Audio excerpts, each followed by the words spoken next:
Well, hello guys. My name is Juliano Kristian. I'm from 2021 C. Mm, Today I'm gonna make a video about appreciations of poem that made by Auden, and the title is Another Time.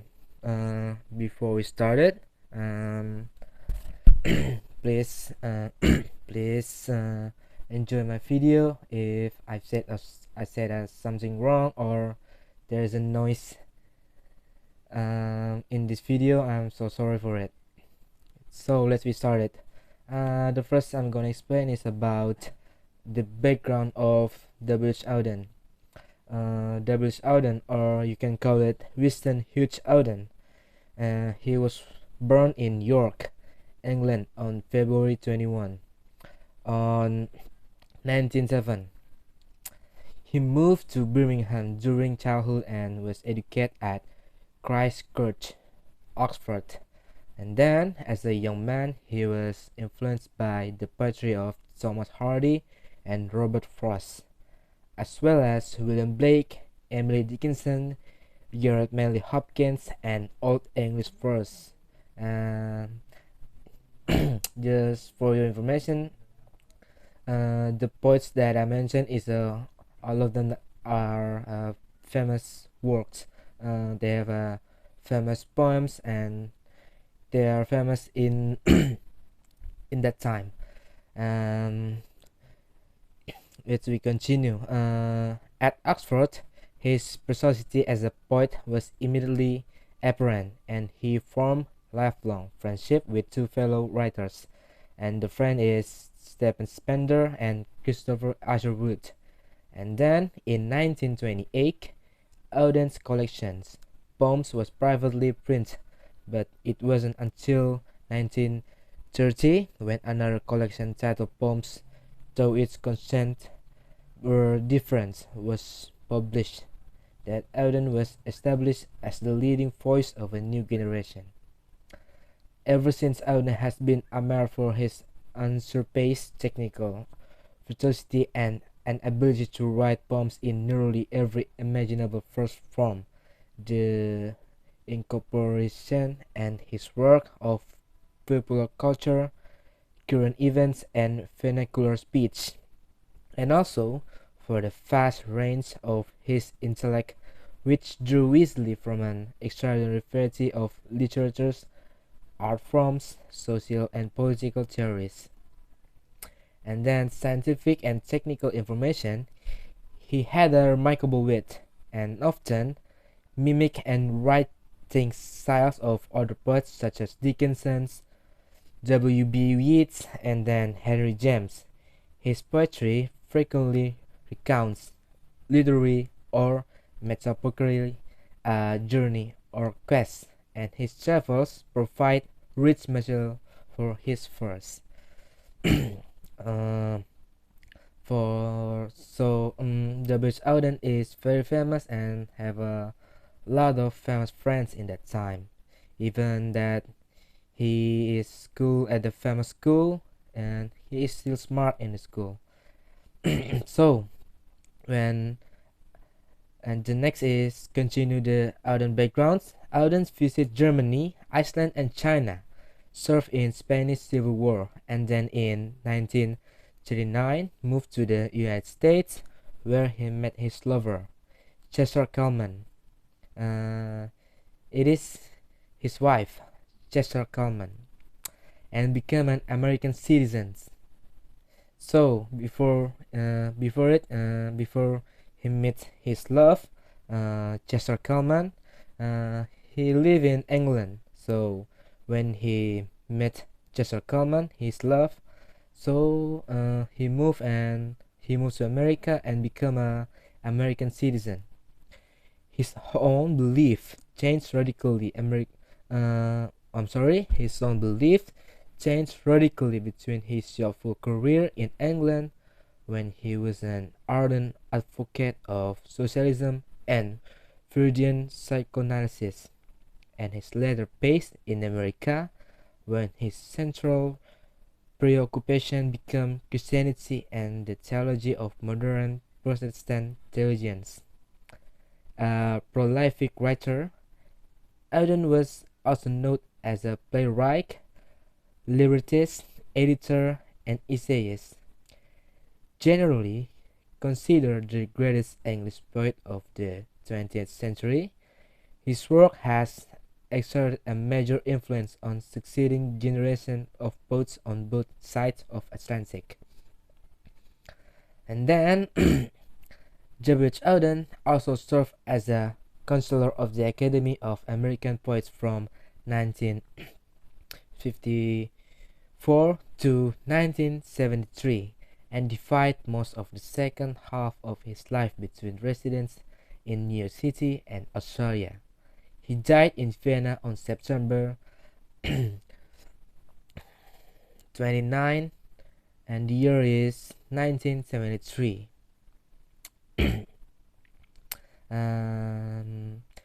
I have explained about the life of W.H. Auden. Oh no, I'm sorry. I have explained the background of W.H. Auden, and now I'm gonna explain and tell the stories about the life of W.H. Auden. Before we get into the poem, so his education followed the standard pattern of for children in the middle and the upper classes. At 8, he was sent away from St. Edmund's Preparatory School in Surrey, and at 13 to a public school or semi-private school, I think, at Gresham's at Holt in Norfolk. Auden intended to be a mining engineer, so what he have a dream when his school is he want to be a mining engineer, but no wonder she's to become a famous poet in the whole world. And he was interested in primarily in science. He was specialized in biology.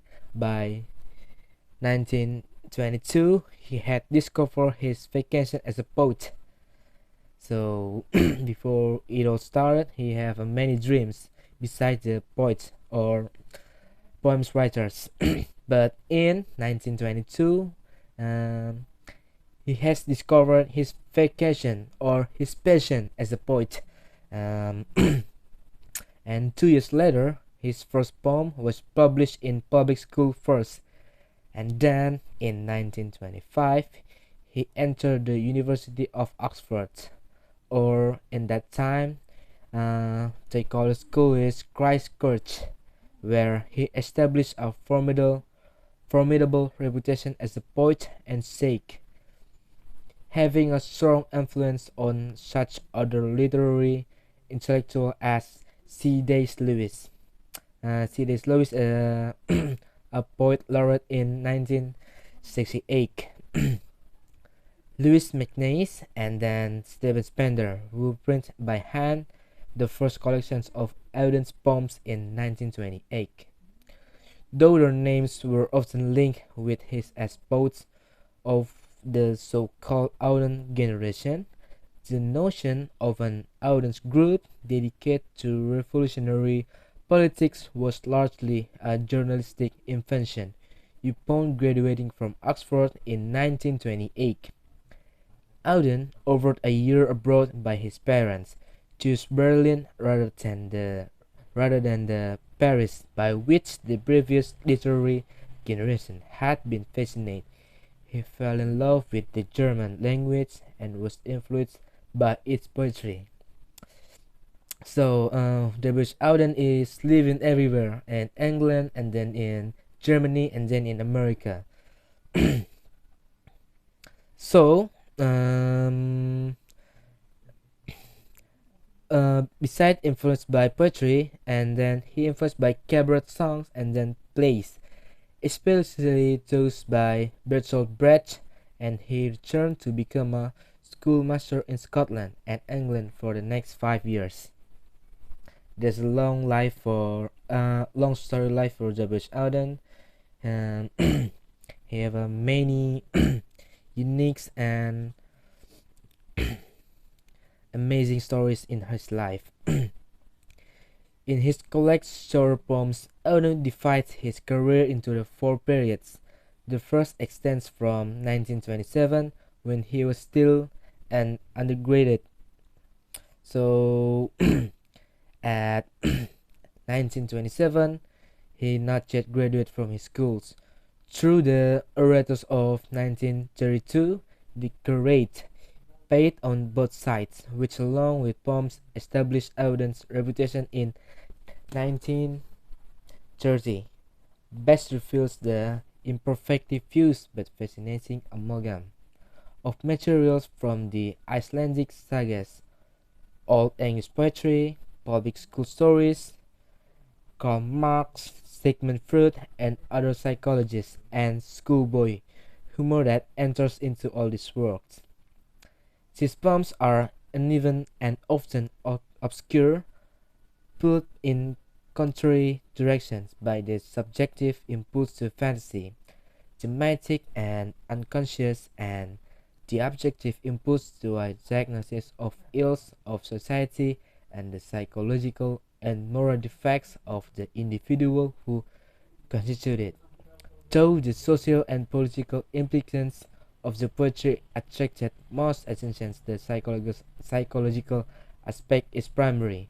The notion of poetry as a kind of therapy, performing a function of somehow analogous to the psychological, remains fundamental in Auden. And that was the first period, and then what I'm gonna tell, and then I'm gonna tell the stories about the second period, and the year is 1933 until 1938. Is that in which Auden was the hero of the left, continuing the analysis of the evils of capitalist society. He also warned of the rise of the totalitarianism in on this island, and in the year of 1937 in Britain, Look Stranger in 1936. His verse became more open in texture and accessible to a larger public. And then for a group theater, a society that put on experimental and non-commercial plays in London, he wrote The Dance of Death. The Dance of Death is a musical propaganda play. And then 3 plays in the collaboration with Christopher Isherwood, Auden's friend since preparatory school. The Dog Beneath the Skin, it's at 1935, and then Essence of F6, it was 1936, and then On the Frontier at 1938. Auden also wrote commentaries for documentary films, including a classic that of that genre, Night Mail, and Night Mail is the year is at 1936, and then numerous essays and book reviews and reportage, most notably on a trip to Iceland with McNice, described in Letters from Iceland in 1937, and a trip to China with Isherwood that was the basis of Journey to the War in 1939. Auden visits Spain briefly in 1937, his poem Spain at 1937 being the only immediate result by the visit, according to his later recollections, marked the beginning both of his delusions with the left on and of his return to Christianity. So we continue in 1936. He married Erika Mann, the daughter of a German novelist, Thomas Mann. In the order to provide her with a British passport, when he and Isherwood went to China, they crossed the United States both ways, and on the return journey, they both decide to settle there in January 1939. Both did so. And then is the third period. The third period is at 1939 until 1946. Auden became an American citizen and underwent decisive change in his religious and intellectual perspective. Another time, in 1940, contained some of his best songs and topical verse, and The Double Man contained New Year Letter, which provide the title of British edition in 1941, embodies his position of the verge of commitment to Christianity. The beliefs and attitudes that are basic to Auden's work after 1940 are defined for the three long poems released in the Christmas Oratorio for the time being at 1944. Aesthetic in the same volume C and The Mirror, a quasi-dramatic commentary on William Shakespeare's The Tempest, and Social Psychological in the Age of Anxiety at 1947. The Berg, a Cloak that won Auden the Pulitzer Prize in 1948. Congrats for Auden. And then Auden wrote no long poems after that. So the fourth period of Auden's life is began in 1948 when Auden established the pattern of living in New York City each year to spend the month from April to October in Europe. From 1948 to 1957, his summer residence was the Italian island in Ischia. In the latter year, he bought a farmhouse in Kirchstetten, Austria, where he then spent his summers.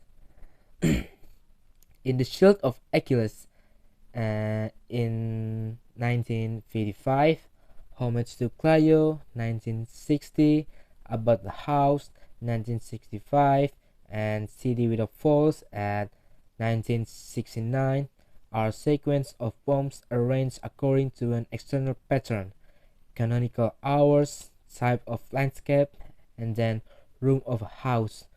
With Chester Coleman, his wife, an American poet and a close friend who lived with him for more than 20 years, he rehabilitated the art of the opera libretto. Their best-known collaborations are The Rake's Progress at 1951 for Igor Stravinsky, Elegy for Young Lovers at 1961, and then The Bassarit at 1966. For Hans Werner, Hans and Love Labor Last for Nicholas Nabokov, they also edited an Elizabethan songbook in 1956. And then in 1962, Auden published a volume of criticism of Dyer Hans, and in 1970, a commonplace book, A Certain Word. He spent much time on editing and translating. Notably, he collected poems of Saint John Pearce in 1972. So, in 1972, Auden transferred his winter residence from New York City to Oxford, where he was an honorary fellow at Christ Church College. Of the numerous honors conferred on Auden in this last period, the Bollingen Prize in 1953, the National Book Award in 1956, and the professorship in poetry at Oxford in 1956 to 1961 may be mentioned. So that was the life of W. Auden. There's long stories, and the story is quite amazing, and made us curious to hear all of his stories and all of his works and all of his journey. So the next what I'm gonna explain is about the legacy that left by W.H. Auden. In the early 1930s, W.H. Auden was acclaimed prematurely by some as the foremost poet, then writing in English on the disputed ground that his poetry was more relevant to contemporary social and political realities than that of T.S. Eliot and William Butler Yeats, who previously had shared the summit by the time of Eliot's death in 1965.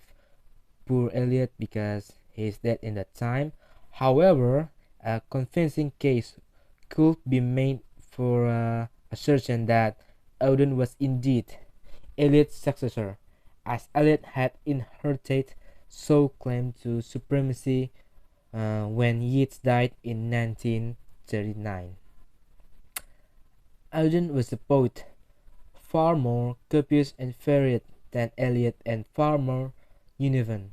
He tried to interpret the times, to diagnose the ills of society and deal with intellectual and moral problems of public concern. But the need to express the inner world of fancy and dreams was equally apparent, and hence the poetry is sometimes bewildering. If the poems taken individually are often obscure, especially the earlier ones, they create, when taken together, a meaningful poetic cosmos with symbolic landscapes and mythical characters and situations. In his later years, Auden ordered the word of his poetry and made it easier of access. He collects his poems, revised them, and presents them chronologically in two volumes. The first volume is collect short poems in 1927 until 1957, and then the second volume is collected longer poems in 1969. So I'm gonna tell you guys about the famous works that made by Auden. The famous work means all the poems that really famous that made by Auden. The first is Lullaby, and then Autumn Songs, and the third is Night Mail. The fourth is Messy the Box Art, and fifth is In Memory of W.B. Yeats, and the sixth is The Shield of Achilles. Seventh is September 1, 1939, and eighth is On the Circuit. Ninth is The Unknown Citizens, and the last is 10. The famous work is If I Could Tell You. I think the last poem is about romantic poems that made by W.H. Auden. So after all of this, I'm gonna tell the poets that I'm going to appreciate. Is the title is Another Time. Before I start it, I'm gonna read the poem for for you guys. Okay, let me start it. For us, like any other fugitive, like the numberless flowers that cannot number, and all the beasts that need not remember, it's today in which we live. So many try to say not now, so many have forgotten how to say I am and will be, lost if they could in history, bowing for instance with such old world grace to a proper flag in the proper place, muttering like ancients as they storm upstairs, of mine and his or ours and theirs, just as if time were what they used to will, when it was given with the possession still, just as if they were wrong, in no more wishing to belong. No wonder then so many die or grieve, so many are so lonely as they die. No one has yet believed or like a lie, another time has another lives the life. That is the poems that made by Auden. Is a beautiful poems and I love it very much. The metaphors is very deep, and I think the poems is tell us about the sadness because in the fifth stanza, he says that no wonder then so many die or grieve, so many are so lonely as they die. No one has just believed or like a lie, another time has other lives life. Uh, because of that sentence or that stanza, I think the poems is describes or have a emotions of sadness. So we continue. I'm gonna analyze the poems, then another time poems. So another time is the poem initially until when it was first published in 1940 by the Anglo-American poet W.H. Auden in 1907 until 1973. Like many of Auden's greatest poems, another time is that ounce disarmingly clear in its language and hauntingly exclusive in its meaning.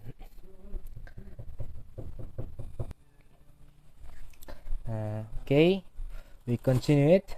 Another time, the eventual title that Auden gave to this poem, which initially was entitled other than with its opening line, for us like any other fugitive, gives a clue to the poem's subject, as does the word fugitive. In that opening line, the poem is first and foremost about people who fly away from the present moment in search of meaningful allegiance to national or political causes, but who are cheating themselves, because the truth is that today it is today in which we live.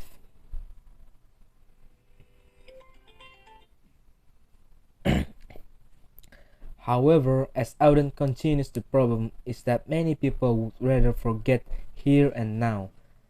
They try to say not now, attempting to get away from the reality with which their lives, whether they like it or not, are bound up. They have lost their sense of individual purpose and would rather lose themselves in a past that has become irrelevant to a modern age. And then in the third stanza, Auden elaborates on this point. These people bow in an old-fashioned act of reverence to a flag, observing the ceremony of paying homage to their country, giving credence to an outdated concept of nationalism. They consume, as the ancients were centuries ago, with the idea of tribalism, of belonging or not belonging. Things are either mine or they are his or ours or theirs. They are never shared or pluralist. Things become a little knottier and more enigmatic in the fourth stanza, as Auden casts his language in the subjunctive mode of just as ifs. The gist, though, is that such people are acting as if times is there to be ordered about and possessed by them, as if they could will it to do their bidding. But then the second half of the stanza becomes even trickier, with another just as if statement which implies through the subjunctive that Auden thinks these people are not actually wrong. Just as they were wrong suggests, after all, that they are not wrong after all. One way to analyze these two lines is to interpret them as ironic, but this seems unconvincing. A more productive avenue, however, might be to decide that Auden means exactly what he says, that these people, in not wishing to belong to the here and now, are actually out there right, because the here and now doesn't want their petty and narrow-minded nationalism and outdated attitudes.